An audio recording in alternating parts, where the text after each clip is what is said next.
বাটপারি সিটারি দুর্নীতি চাঁদাবাজি দয়া করে কেই লেবেটে যাবেন না, হাত জোর করে বলতেছি। আমি লিয়া 6 জন, 5 জন মারা গেছে, আর আমি কোন টাইমে মারা যায় কোনো নির্দিষ্ট নাই। একজনের পাথর অপারেশন করছে, সেই ভিডিওটা আছে। এই ধানমন্ডি লেবেট হসপিটালে কে যাবেন না, প্রতারক মেজর হারুন।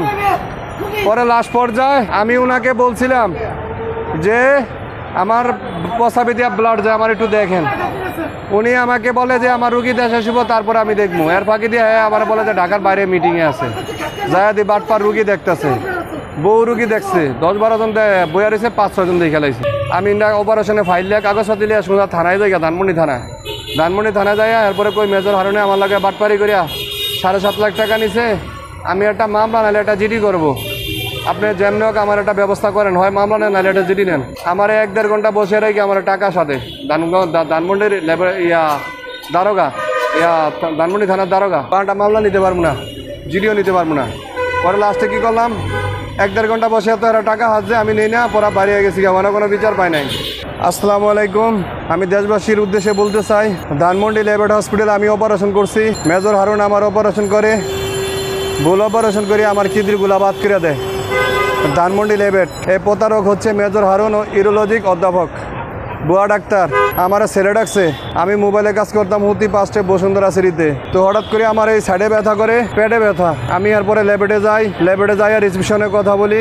কথা বলার পরে মেজর হারুন স্যার আমার দেখে, পরে সামান্য টাকা চেক আপ দেয়। আমি মনে করছি 10 থেকে 15,000 টাকা আসবে। পরে দেখি যে আপনার 30 থেকে 35,000 টাকা আইসে চেক আপে। পরে সারাদিন আসলাম লেবেটে। 9:40 রিপোর্ট আইসে, তোমার কিডনিতে 5টি পাথর আছে, নালি চিকন হয়ে গেছি গা, ওটার থেকে সারমানিমু আর হচ্ছে রানের থেকে সারমানিমু। 2টা অপারেশনে আইব 6.5 লাখ টাকা। আমি ওনারে বললাম যে স্যার কিছু সেক্টিভেস করেন। আমার আবার ব্যাক রেকর্ড জিজ্ঞাসা করছে, আমি কি করি, কোথায় থাকি, কি কাজ করি। পরে আমি বললাম যে মোবাইলে কাজ করি, হার্ডওয়্যার সফটওয়্যার দুটোটা, বসুন্ধরা সিটিতে 5 তলায় নিয়ান টেলিকমে। এগুলা জিজ্ঞানের পরে সে আমাকে বলে যে অপারেশন না করলে মারা যাইবা, 6.5 লাখ টাকা লাগবে। পরে আমি বললাম যে স্যার কিছু ডিসকাউন্ট করেন। পরে উনি আমারে বলে যে আচ্ছা ঠিক আছে, তুমি আমার আজ থেকে ছেলে, যেহেতু আমারও ছেলে আছে, আমি তোমার 30,000 টাকা ডিসকাউন্ট করলাম, 6,20,000 টাকা কাউন্টারও জমা দাও, আমি তোমার অপারেশন করে দিব নিজ হাতে। পরে বাটপাড়ের প্রতারকের কথা হই না, আমি 6,20,000 টাকা কাউন্টারও দেওয়ার পরে আমার অপারেশন করে মেজর হারুন। অপারেশনের পরে আমার জ্ঞানীরা ছায়া দিয়ে যে আমার কোনো কাটা সিঁড়ি নাই। তখন আমি ওনারে প্রশ্ন করলাম যে স্যার আপনি কি অপারেশন করলেন? তখন মেজর হারুন আমাকে বলতেছে যে আমি অপারেশন করছি, কম্পিউটার অপারেশন। তখন আমি বললাম যে স্যার টিসিএন অপারেশন হইলো, কম্পিউটারে অপারেশন হইলো 2 থেকে 2.5 লাখ। আপনি আমার তো নিয়েছেন কত, 6,20,000 টাকা। বাকি টাকা ব্যাক করেন। এক কথা 2 কথার ভিতরে বেশি কথা বললো না, বেশি কথা বলবা তাহলে প্রবলেম হবে। বর্তমানে আপনার কি সমস্যা হচ্ছে? আমার সমস্যা হচ্ছে যে আমাকে বলছিল যে কাইটে অপারেশন করবে, সিদ্ধ করে পাথর বের করবে। অপারেশনের পরে আমাকে বাসায় পাঠিয়ে দিলে পরে আমি 7 দিন পরে আমার রক্ত বন্ধ হয় না। পরে অনেকবার গেছি লেবেটে, খালি চেক আপ আর চেক আপ। এই ধানমন্ডি লেবেট হসপিটালে কে যাবেন না, প্রতারক মেজর হারুন। পরে লাস্ট পর্যায়ে আমি ওনাকে বলছিলাম যে আমার প্রস্রাবে দিয়া ব্লাড যায়, আমার একটু দেখেন। উনি আমাকে বলে যে আমার রুগী দেশে আসব, তারপরে আমি দেখবো। এর ফাঁকি দিয়ে আমার বলে যে ঢাকার বাইরে মিটিংয়ে আছে, যায়াদি বাটপার রুগী দেখতেছে, বউ রুগী দেখছে, 10-12 জন বইয়া রয়েছে, 5-6 জন দিয়ে খেলাইছে। পরবর্তীতে সে আমাকে বলে যে রুগী দেশে আসবে, তারপর আমাকে দেখবে, এছাড়া দেখবে না। পরে আমি আর কি করবো, রুগী দেশে এসেছে, তারপর আমার দেখছে। পরে ঢাকা মেডিকেল রেফার করে তামদিরের কাছে। পরে আমি কইছি আমি ঢাকা মেডিকেল যাবো না, আপনি আমাকে বাটপারি করে 7.5 লাখ টাকা নিছেন, আপনি আমার ছেলে বানাইছেন, আমি কেন ঢাকা মেডিকেল যাবো? অপারেশন করছেন আপনি, আমি কোথাও যাবো না। হ্যাঁ বলতেছে যে কোনো কথা বললো না, আমার রুগী দেশে আসুক তারপরে দেখবো। আমি বললাম না, আগে আমাকে দেখেন। পরবর্তীতে সে আর পরে রুগী দেশে এসেছে, আমার ডাকছে, ডাকার পরে লাস্টে আমার ঢাকা মেডিকেল রেফার করে। পরে আমি যাই না, আমার গা ধাক্কা দিয়া কাগজপাতি রাখা দেয়। হ্যাঁ রাখা দেওয়ার পরে আমার বলে যে আমার অপারেশন করে না, কোনো কিছু করে না। পরে আমি বাধ্য হয়ে ওনার হাতে পায়ে ধরে আমার কাগজপাতি উদ্ধার করানোর লাগে অনেক চেষ্টা করি, উনি আমার কাগজপাতি দেয় না। পরে লাস্টে ওনার আমি ধাক্কা মারার পরে পড়ে যাই গিয়া।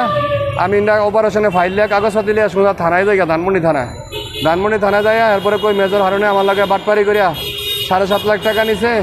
আমি একটা মামলা নাহলে একটা জিডি করবো। আপনি যেমন হোক আমার একটা ব্যবস্থা করেন, হয় মামলা নেন নাহলে একটা জিডি নেন। আমার 1-1.5 ঘন্টা বসে রেখে আমার টাকা সাথে ধানমন্ডির দারোগা ধানমন্ডি থানার দারোগা একটা মামলা নিতে পারবো না, জিডিও নিতে পারবো না। পরে লাস্টে কী করলাম, 1-1.5 ঘন্টা বসে তো এরা টাকা হাত আমি নেই না, পরে বাড়ি গেছি, আমার কোনো বিচার পাই নাই। পরে ঢাকা মেডিকেল দিয়ে ভর্তি হয়েছি, ভর্তি হওয়ার পরে এরা ভোট বয়েছে, ভোট বয়ে অপারেশন করছে আর 4 মাস আসলাম ভর্তি। 17-18 জনে মিলে অপারেশন করছে, এই দেন কাটাছিরি। এই যে দেখেন এটি সব ঢাকা মেডিকেল, আবার এই যে ছিদ্র এটি কইছে ল্যাবেটে করবে, এটি করছে ঢাকা মেডিকেল। ল্যাবেটে হসপিটাল হলো বাটপাড়ি, সিটারি, দুর্নীতি, চাঁদাবাজি। দয়া করে কে এই ল্যাবেটে যাবেন না, হাত জোর করে বলতেছি। আমি লিয়া 6 জন, 5 জন মারা গেছে, আর আমি কোন টাইমে মারা যায় কোনো নির্দিষ্টি নাই। একজনের পাথর অপারেশন করছে, সেই ভিডিওটা আছে, হেরো মারিয়া বলাইছে। প্রতিবাদ করলে বাথরুমের ভিতরে আটকাইয়া রুগীদের গার্জিয়ানে করে মাইদুর করে, ধানমন্ডির গুন্ডা ফান্ডা ফোলা বাইন দিয়া। আরেক মহিলার পাথর অপারেশন করছে, হেটাও ভুল অপারেশন করে মারিয়া ফেলাইছে। আরেকটা শিশুর অপারেশন করছে, সুন্নতি করতে গিয়া হেডও মারিয়া লাইছে। আবার হেঙ্গোস্কোপি করতে গিয়া হেডও মারিয়া লাইছে। আমি লিয়া 5 জন। তো আমি বর্তমান সরকারের কাছে বিচার চাই, ল্যাবেট হসপিটাল যেন বন্ধ করে দিলায়, আর আইনের আলতা আইনে যেন মেজর হারুন স্যারের কোটিং সাজা দেওয়া হয়। আর আমি কথা বলতে পারি না, সাইড বাক হয়ে যায় গিয়া, দম আটকে যায় গিয়া। আমার ভিডিওটা শেয়ার করে দিন। মেজর হারুন মানে যারা যারা তদন্তের জন্য দিছে ওনাদের হাতে পায়ে ধরে। চিন্তা করছেন বাংলাদেশটা কই আছে, কোথায় গেলে আমি চিকিৎসা পামু? এই 6 জনে মিলে আমার ব্রেন ওয়াশ করছে। এখন আমি কি বলবো, বলার কোনো ভাষা নাই। আমি রাষ্ট্রের কাছে বিচার চাই, আর বর্তমান সেনাপ্রধানের কাছে বিচার চাই, আর এই যে সরকারের কাছে বিচার চাই, ডাক্তার ইউনূস সাহেবের কাছে বিচার চাই। আপনারা এত পরিমাণ শেয়ার করবেন এই লাইভটা যেন ওনার হাতে যায়, যেন পৌঁছে। আমি কথাও বলতে পারি না, এই দেখেন আমার লিভারে পানি জমা, কিচ্ছু খাইতে পারি না, লিভারে পানি, ফুসফুসে পানি 2 থেকে 3 বার ফালাইছি, আবার পানি জমছে কিডনির কারণে। আমি চাই, হাত জোর করে বলতেছি, আমার পাশে একটু দাঁড়ান। আমার 2টা সন্তান, আমার চলতে অনেক কষ্ট হয়ে যায় গিয়া, আমি ওষুধপাতি চালাইতে পারতেছি না। আর আমি কথা যদি ভুল হয় আমার এই ক্ষমার দৃষ্টিতে দেখবেন, যেহেতু আমি ওষুধ খাইতে এই 4টা বছর ধরে আমি পুরা ব্রেন শর্টের মতো নিয়ে গেছি গিয়া। এই দেখেন অল টাইম আমার ওষুধ, এই দেখেন, এই যে দেখেন এই ওষুধগুলা খাইতেছি আমি, এগুলা খাইতে আমি ব্রেন শর্ট হয়ে যায় গিয়া। এই যে দেখেন